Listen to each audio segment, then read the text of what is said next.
বাংলাদেশে প্রথম নারী স্পিকার হিসেবে দীর্ঘ সময় দায়িত্ব পালন করা শিরীন শারমিন চৌধুরী রাজনৈতিক অঙ্গনে এক গুরুত্বপূর্ণ ব্যক্তিত্ব। কিন্তু ১৭ মাসে তার প্রকাশ্যে উপস্থিত না থাকা নিয়ে নানা প্রশ্ন উঠেছে। এই ১৭ মাস তিনি কোথায় ছিলেন, কি করছিলেন? তিনি কি নিজ থেকে আড়ালে ছিলেন? স্পিকারের দেখভালের দায়িত্বে থাকা তৎকালীন সংসদ সচিবালয়ের কর্মকর্তা ও কর্মচারীরা গণমাধ্যমকে জানান, ২০২৪ সালের ৫ই আগস্ট বেলা ১:৩০টার দিকে সংসদ ভবন এলাকার সরকারি বাসভবন থেকে সপরিবারে একটি সাধারণ প্রাইভেট কার করে তড়িঘড়ি বের হয়ে যান স্পিকার শিরীন শারমিন চৌধুরী। এই সময় স্পিকারের জন্য বরাদ্দ গাড়ি ও সংসদ সচিবালয়ের পরিবহন পুল থেকে পাঠানো গাড়িও ব্যবহার করেননি। তবে সংসদ ভবন থেকে বেরিয়ে তিনি কোথায় গেছেন তা বলতে পারেননি তারা। সাবেক এই স্পিকারের অবস্থান সম্পর্কে এতদিন কিছুই জানা যায়নি। তাই প্রশ্ন উঠেছিল, তিনি কি দেশে নাকি বিদেশ চলে গেছেন? তবে সেনাবাহিনীর হেফাজতে থাকা আইএসপিআর যে তালিকা প্রকাশ করেছিল সেখানে ৪ নম্বরে ডক্টর শিরীন শারমিন চৌধুরীর নামও রয়েছে।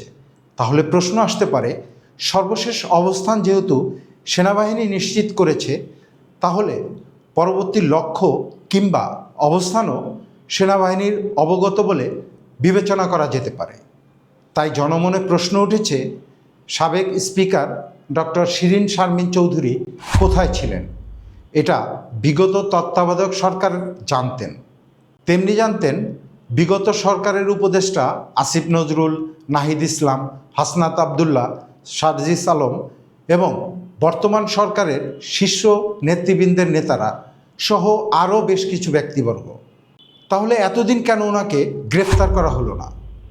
অনেকেই মনে করেন, বর্তমান সংবিধান অনুযায়ী জাতীয় সংসদ নির্বাচনে নির্বাচিত সংসদ সদস্যদের শপথ পড়ানোর উপযুক্ত ব্যক্তি হলেন স্পিকার অথবা ডেপুটি স্পিকার।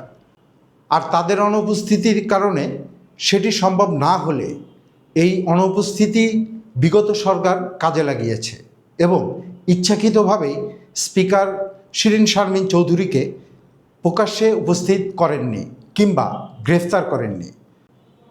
স্পিকার অথবা ডেপুটি স্পিকারের অনুপস্থিতির কারণে কে বা কারা শপথ পড়াবেন, এটি নিয়ে বিভিন্ন ব্যক্তির কাছ থেকে বিভিন্ন ধরনের মতামত কিন্তু তুলে ধরা হয়।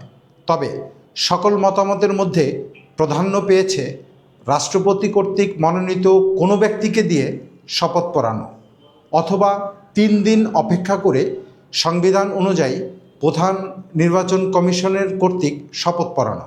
তবে সকল মতামতের মধ্যে প্রাধান্য পেয়েছে রাষ্ট্রপতি কর্তৃক মনোনীত কোনো ব্যক্তিকে দিয়ে শপথ পড়ানো অথবা ৩ দিন অপেক্ষা করে সংবিধান অনুযায়ী প্রধান নির্বাচন কমিশন কর্তৃক শপথ পড়ানো। কিন্তু উপরে বর্ণিত দুটি পদ্ধতির মধ্যে প্রথম পদ্ধতিটি অবলম্বন করলে নানা ধরনের আইনগত বিতর্কের জন্ম দিতে পারে।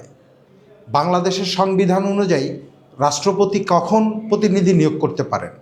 রাষ্ট্রপতি কেবল সেই সব শপথের ক্ষেত্রে প্রতিনিধি নিয়োগ করতে পারেন যেখানে তিনি নিজেই শপথ পাঠ করানোর জন্য নির্ধারিত কর্তৃপক্ষ, যেমন স্পিকার ও ডেপুটি স্পিকারের শপথ, আর তাদের শপথ পাঠ করান রাষ্ট্রপতি। ফলে রাষ্ট্রপতি চাইলে সংবিধানের ১৪৮ অনুচ্ছেদের ২ দফা অনুযায়ী কোনো প্রতিনিধি, যেমন প্রধান বিচারপতি নিয়োগ করতে পারেন। একইভাবে প্রধান বিচারপতির শপথ রাষ্ট্রপতি পাঠ করান। তাই এখানেও প্রতিনিধি নিয়োগের সুযোগ রয়েছে। কিন্তু সংসদ সদস্যদের শপথের ক্ষেত্রে সংবিধান নির্ধারিত ব্যক্তি হলেন স্পিকার। একইভাবে প্রধান বিচারপতির শপথ রাষ্ট্রপতি পাঠ করান। তাই এখানেও প্রতিনিধি নিয়োগের সুযোগ রয়েছে। কিন্তু সংসদ সদস্যদের শপথের ক্ষেত্রে সংবিধান নির্ধারিত ব্যক্তি হলেন স্পিকার। ফলে প্রতিনিধি নিয়োগ সংক্রান্ত কোনো নথি বা নির্দেশ কার্যকর করতে হলে সেখানে স্পিকারের স্বাক্ষর থাকা আবশ্যক। স্পিকার না থাকলে বা অসমর্থ হলে কি হবে? নির্বাচন পরবর্তী পরিস্থিতি যেখানে স্পিকার ও ডেপুটি স্পিকার উভয়ই অনুপস্থিত, সেখানে সংবিধান দুটি পদ নির্দেশ করছে। প্রথম, সংবিধান 148 অনুচ্ছেদের 2 ক উপধারা অনুযায়ী স্পিকার বা ডেপুটি স্পিকার অসমর্থ হওয়ার 3 দিন পর প্রধান নির্বাচন কমিশনার শপথ পাঠ করাবেন। এখানে রাষ্ট্রপতির কোনো প্রতিনিধি নিয়োগের সুযোগ রাখা হয়নি। দ্বিতীয়ত, সংবিধানের 74 অনুচ্ছেদের 3 ধারা অনুযায়ী রাষ্ট্রপতি স্পিকারের কার্যাবলী পালনের জন্য একজনকে নিযুক্ত করতে পারেন, কিন্তু এই বিধান সংসদ চালু থাকা অবস্থায় কার্যকর হওয়ার সম্ভাবনাই বেশি এবং সেখানে সংসদ সদস্য হওয়ার শর্ত সুস্পষ্টভাবে উল্লেখ রয়েছে। সব মিলিয়ে সাবেক স্পিকার শিরীন শারমিন চৌধুরীর গ্রেপ্তার এখন দেশের রাজনৈতিক অঙ্গনে বড় আলোচনার বিষয় হয়ে উঠেছে। সামনে আদালত প্রক্রিয়া, রিমান্ড আবেদন এবং তদন্ত, সব কিছু মিলিয়ে এই ঘটনাটি আরও নতুন তথ্য সামনে আনতে পারে। এখন দেখার বিষয় আইনি প্রক্রিয়ার মাধ্যমে শেষ পর্যন্ত কী সিদ্ধান্ত আসতে পারে এবং এই মামলাগুলোর ভবিষ্যতে কোন দিকে মোড় নেবে।